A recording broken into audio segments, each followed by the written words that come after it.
friends, welcome to Dharani Kitchen. இன்னைக்கு நம்ம என்ன பார்க்க போறோம்னா ஒரு ஸ்நாக்ஸ் ரெசிபி தான் பார்க்க போறோம். வாழைக்காய் வச்சு ஒரு ஸ்நாக்ஸ் ரெசிபி. வாங்க வீடியோக்குள்ள போகலாம். வீடியோ ஸ்கிப் பண்ணாம ஃபுல்லா பாருங்க.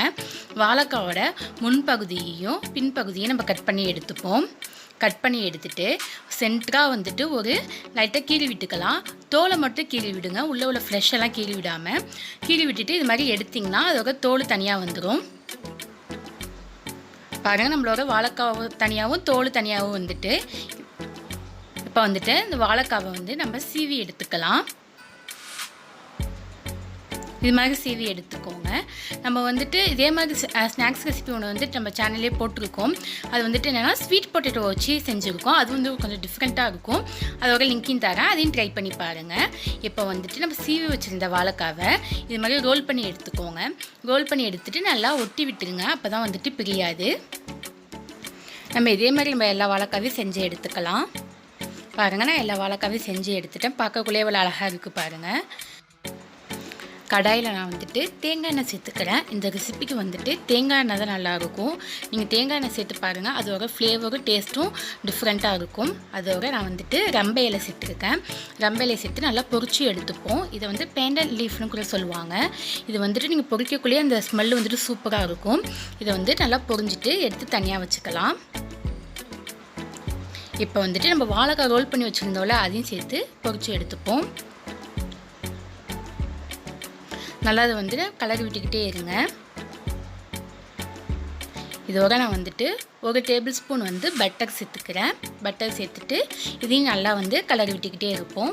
நல்லா கிறிஸ்பாகிற வரையும் நம்ம கலரி விட்டு நல்லா பொரிய விடலாம். நல்லா பொரிஞ்சிட்டு இதை நம்ம வந்து எடுத்து ஒரு பாத்திரத்தில் வச்சுருவோம். இன்னொரு கடாயில் நான் வந்துட்டு 200 கிராம் சுகர் சேர்த்துருக்கேன். 100 ml தண்ணி சேர்த்துப்போம். அதோட ஒரு பிஞ்சு சால்ட்டு சேர்த்து இது நல்லா சுகர் கரையிற வரையும் வெயிட் பண்ணலாம். இதுக்கு வந்துட்டு பாகுபதெல்லாம் தேவையில்லை, பிசுபிசுப்பு தன்மை வந்தாலே போதும். நல்லா பிசுபிசுப்பு தன்மை வந்துட்டு நம்ம பொரிச்சு வச்சுருந்தோம்ல வாழைக்காய், அதோட இதை சேர்த்து இதையும் நல்லா வந்து கலந்து விட்டுக்கலாம்.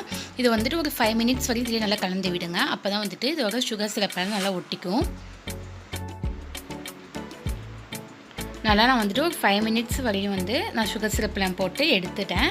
இப்போ வந்துட்டு இன்னொரு சைடில் நம்ம பொரிக்க எண்ணெய் வச்சுருந்தோம்ல, அந்த கடாயை நீங்கள் வந்துட்டு ஸ்லோ ஃப்ளேமில் வச்சுக்கோங்க. நம்ம சுகர் சிரப்பில் போட்டு எடுத்த உடனே நம்ம வந்து அந்த கடாயில் போட்டு பொரிக்கணும். இது நல்லா வந்துட்டு கிறிஸ்பாயிடும்.